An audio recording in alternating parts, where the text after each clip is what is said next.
पूरे मोहल्ले में सबसे खराब हालत जितेंद्र की थी। इस शहर से कोसों दूर एक गांव से 2 साल पहले ही जितेंद्र अपनी बीवी ललिता और 2 बच्चों के साथ इस जगह आकर बसा था। वह गरीबी दूर करने के लिए गांव से शहर आया था, लेकिन यहाँ तो उनका खाना पीना भी ठीक से नहीं हो पाता था। जितेंद्र एक फैक्ट्री में काम करता था और ललिता घर पर रहकर बच्चों की देखभाल करती थी। बड़ा बेटा 5 साल से ऊपर का हो गया था, लेकिन अब स्कूल जाना शुरू नहीं हो पाया था। ललिता काफ़ी सोचती थी कि बच्चे को किसी अगल बगल के छोटे स्कूल में पढ़ने भेजने लगें, लेकिन चाहकर भी न भेज सकती थी। जिस मोहल्ले में ललिता रहती थी उस मोहल्ले में सब मजदूर और कामगार लोग ही रहते थे। ठीक बगल के मकान में रहने वाली एक औरत के साथ ललिता का उठना बैठना था। जब उसको ललिता की मजबूरी पता लगी तो उसने ललिता को खुद भी काम करने की सलाह दे डाली।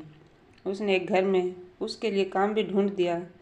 ललिता ने जब यह बात जितेंद्र को बताई तो वह थोड़ा हिचकिचाया, लेकिन ललिता का सोचना ठीक था, इसलिए वह कुछ कह नहीं सका। ललिता उस औरत द्वारा बताए गए घर में काम करने जाने लगी। वह काफ़ी बड़ा घर था। घर में केवल 2 लोग, सोनाली और रणधीर, पति पत्नी ही थे, जो किसी बड़ी कंपनी में काम करते थे। दोनों का स्वभाव ललिता के प्रति बहुत नरम था। सोनाली तो आए दिन ललिता को तनख्वाह के अलावा भी कुछ न कुछ चीज़ें देती ही रहती थी। रणधीर और सोनाली के पास किसी चीज़ की कोई कमी नहीं थी, लेकिन घर में एक भी बच्चा नहीं था। रविवार के दिन सोनाली और रणधीर छुट्टी पर थे।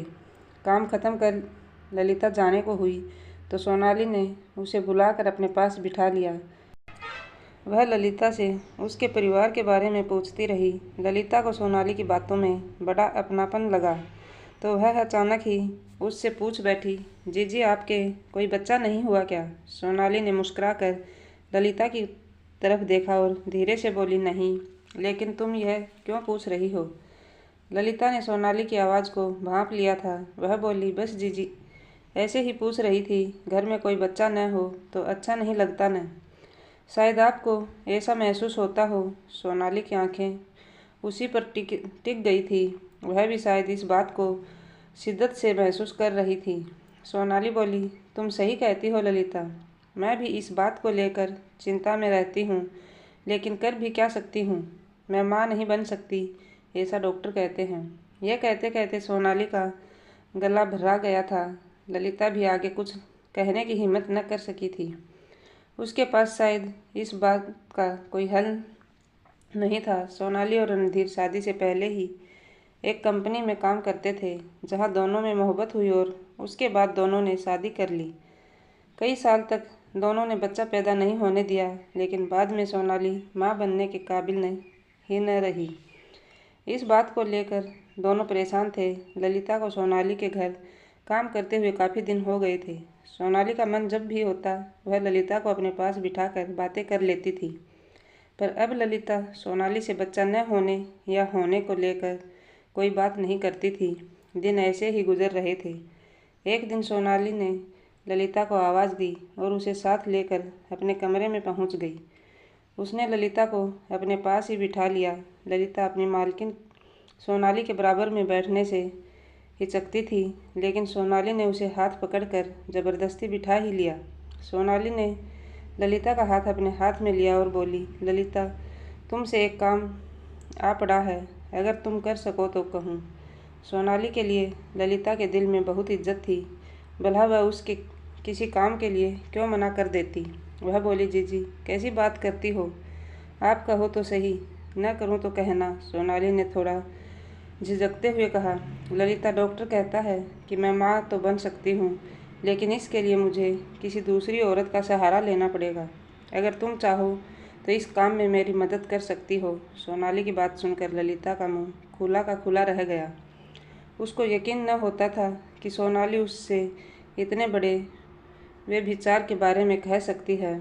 ललिता साफ मना करते हुए बोली, जीजी, मैं बेशक गरीब हूँ, लेकिन अपने पति के होते किसी मर्द की परछाई तक को न छूऊंगी।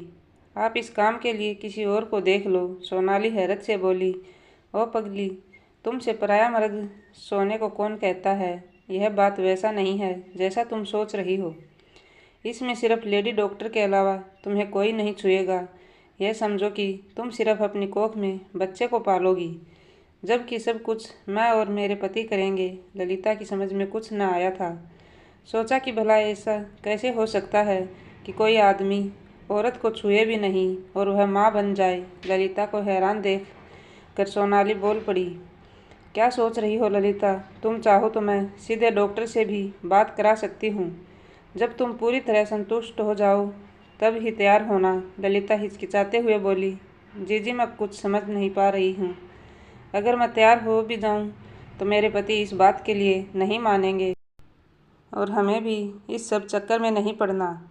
आखिर उसके मन में न जाने कब से माँ बनने की चाहत चल रही थी। वह बोली, तुम इस बात की चिंता बिल्कुल मत करो। मैं खुद घर आकर तुम्हारे पति से बात करूँगी और इस काम के लिए तुम्हें इतना पैसा दूंगी कि तुम 2 साल भी काम करोगी तब भी कमा नहीं पाओगी। ललिता यह सब तो नहीं चाहती थी, लेकिन सोनाली से मना करने का मन भी नहीं हो रहा था। काम से लौटने के बाद ललिता ने अपने पति से सारी बात कह दी। जितेंद्र इस बात को सिरे से खारिज करता हुआ बोला, नहीं, कोई ज़रूरत नहीं है इन लोगों की बातों में आने की। कल से काम पर भी ना जाना ऐसे लोगों के यहाँ। ये अमीर लोग होते ही ऐसे हैं। मैं तो पहले ही तुम्हें मना करने वाला था, लेकिन तुमने जिद की तो कुछ न कह सका। ललिता को ऐसा नहीं लगता था कि सोनाली दूसरे अमीर लोगों की तरह है। वहाँ उसके स्वभाव की पहले भी परख चुकी थी। वह बोली, नहीं, मैं यह बात नहीं मान सकती।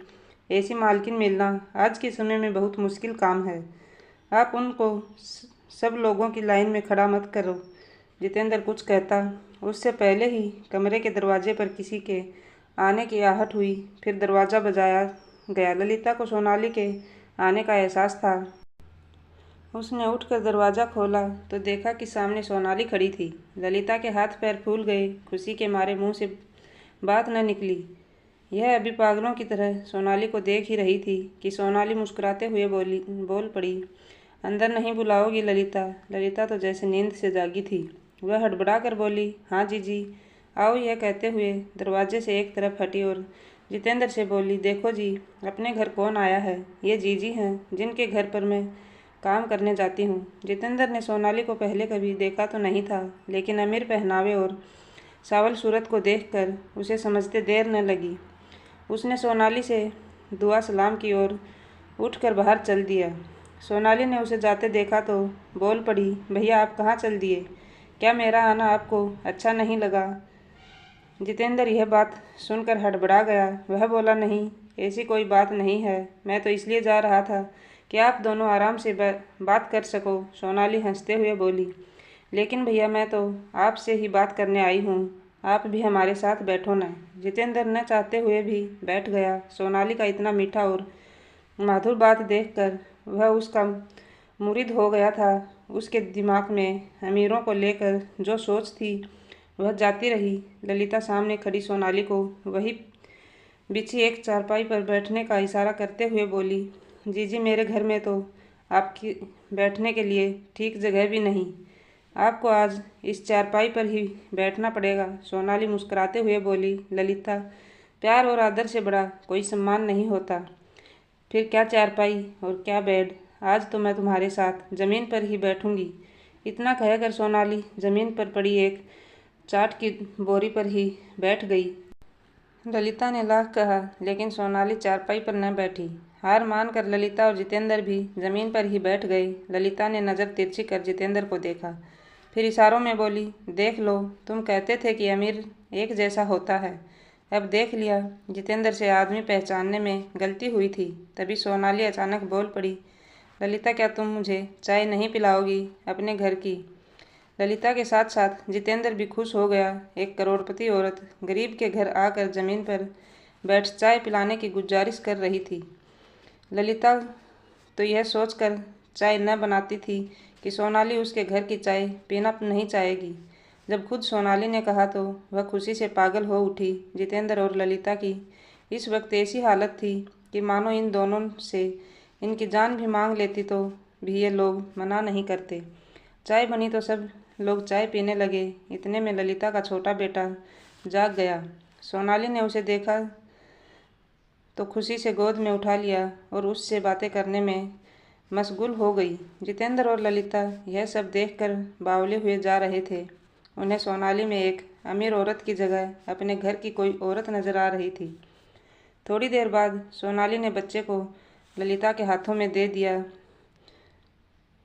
और जितेंद्र की तरफ देखकर बोली, भैया मैं कुछ बात करने आई थी आपसे। वैसे ललिता ने आपको सब कुछ बता दिया होगा भैया। मैं आपको यकीन दिलाती हूँ कि ललिता की सिर्फ लेडी डॉक्टर के अलावा कोई और नहीं छुएगा। यह इस तरह होगा जैसे कोपाल अपने अंडे कोए के धोराले में रख देती है और बच्चे अंडों में निकलकर फिर से कोयल के हो जाते हैं। मगर जितेंद्र सोनाली की बात पूरी होने से पहले ही बोल पड़ा, बहन जी आप जैसा ठीक समझे वैसा करें। जब ललिता को आप अपना समझती हैं तो फिर मुझे किसी बात से कोई डर नहीं। इसका बुरा थोड़े ही ना सोचेंगी आप। सोनाली खुशी से उछल पड़ी। ललिता जितेंद्र को मुंह फाड़े देखे जा रही थी। उसे यकीन नहीं हो रहा था कि जितेंद्र इतनी जल्दी हाँ कह सकता है। लेकिन जितेंद्र जी इस वक्त किसी और ही फिजा में घूम रहा था। कोई करोड़पति औरत उसके घर आकर झोली फैलाकर उससे कुछ मांग रही थी। फिर भला यह कैसे मना कर देता। सोनाली हाथ जोड़कर बोली, भैया मैं आपका यह एहसान जिंदगी भर नहीं भूलूंगी। यह कहते हुए सोनाली ने अपने मिनी बैग से नोटों की एक बड़ी सी गड्डी निकालकर ललिता के हाथों में पकड़ा दी और बोली, ललिता ये पैसे रख लो, अभी और दूंगी। जो इस वक्त मेरे पास थे वो मैं ले आई।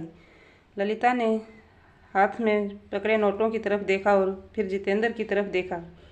जितेंद्र पहले से ही ललिता के हाथ में नोटों को देख रहा था। आज से पहले इन दोनों ने कभी इतने रुपए नहीं देखे थे। लेकिन फिर भी सोनाली से रुपए नहीं लेना चाहता था। यह बोला, बहन जी ये रुपए हम लोग नहीं ले सकते। अब आप हमें इतना मानती हैं तो मैं रुपए किस बात के लिए। सोनाली ने सोचते हुए जवाब दिया, नहीं भैया ये तो आपको लेने ही पड़ेंगे। भला कोई और यह काम करता तो यह भी तो रुपए लेता। फिर आपको क्यों न, और मैं रुपए देकर मैं कोई एहसान थोड़े ही न कर रही हूँ। इसके बाद सोनाली यहाँ से चली गई। जितेंद्र ने सोनाली के जाने के बाद रुपए गिने। पूरे 1 लाख रुपए थे। जितेंद्र और ललिता दोनों ही आज सोनाली के अच्छे बर्ताव से बहुत खुश थे। ऊपर से वे 1 लाख रुपए भी दे गई। वे इतने रुपए थे कि 2 साल तक दोनों काम करते तो भी इतना पैसा जोड़ न पाते। दोनों के अंदर आज एक नया जुनून था। न किसी बात से ऐतराज़ था और न किसी बात पर कोई सवाल। जल्द ही ललिता को सोनाली ने डॉक्टर के पास जाकर सारा काम निपटा दिया। यह ललिता के साथ उसके पति जितेंद्र को भी ले गई थी, जिससे उसके मन में कोई शक न रहे। सोनाली ने जब ललिता से घर का काम कराना बंद कर दिया था, घर के काम के लिए उसने एक दूसरी औरत को रख लिया था। ललिता को खाने के लिए सोनाली ने मेवा से बनाकर ताकत की चीज़ अपने पैसों से जाकर दे दी थी। साथ ही 1 लाख रुपए और भी नकद दे दिए थे। सोनाली नियमित रूप से ललिता को देखने भी जाती थी। उसने जितेंद्र और ललिता से उसके घर चलकर रहने के लिए भी कहा था, लेकिन जितेंद्र ने यहाँ रहने के बजाय अपने घर में ही रहना ठीक समझा। जिस समय ललिता अपने पेट में बच्चे को महसूस करने लगी थी, तब से न जाने क्यों उसे वह अपना लगने लगा था। वह उसे सब कुछ जानते हुए भी अपना मान बैठी थी। जब बच्चा होने की थी तब 1 हफ्ता पहले ही ललिता की अस्पताल में भर्ती करा दिया गया था। जिस दिन बच्चा हुआ उस दिन तो सोनाली ललिता को छोड़कर कहीं गई ही न थी। ललिता को बेटा हुआ था। सोनाली ने ललिता को खुशी से चूम लिया था। उसकी खुशी का ठिकाना नहीं था, लेकिन ललिता को मन में अजीब सा लग रहा था। उसका मन उस बच्चे को अपना मान रहा था। अस्पताल से निकलने के बाद सोनाली ने ललिता को कुछ दिन अपने पास भी रखा था। उसके बाद उसने ललिता को और 50,000 रुपये भी दिए। ललिता अपने घर आ गई, लेकिन उसका मन न लगता था। जो बच्चा उसने अपनी कोख में 9 महीने रखा, आज यह किसी और का हो चुका था। पैसा तो मिला था, लेकिन बच्चा चला गया था। ललिता का मन होता था कि बच्चा फिर से उसके पास आ जाए, लेकिन अब ऐसा नहीं हो सकता था।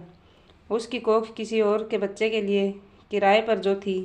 दोस्तों, यह कहानी आपको कैसी लगी कमेंट के माध्यम से हमें ज़रूर बताएं और ऐसे ही कहानी सुनाने के लिए मेरे चैनल को लाइक और सब्सक्राइब ज़रूर करें। धन्यवाद।